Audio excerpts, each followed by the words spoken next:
أعوذ بالله من الشيطان الرجيم. بسم الله الرحمن الرحيم.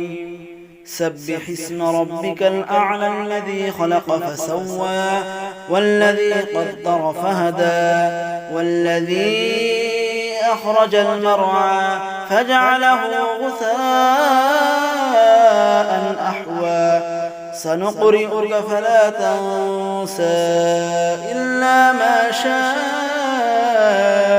الله إنه يعلم الجهر وما يخفى ونيسرك لليسرى فذكر إن نفعت الذكرى سيذكر من يخشى ويتجنبها الأشقى الذي يصلى النار الكبرى ثم لا يموت فيها ولا يحيا قد أفلح من تزكى وذكر اسم ربه فصلى بل تؤثرون الحياة الدنيا والآخرة خير وأبقى إن هذا لفي الصحف الأولى صحف إبراهيم وموسى صدق الله العظيم.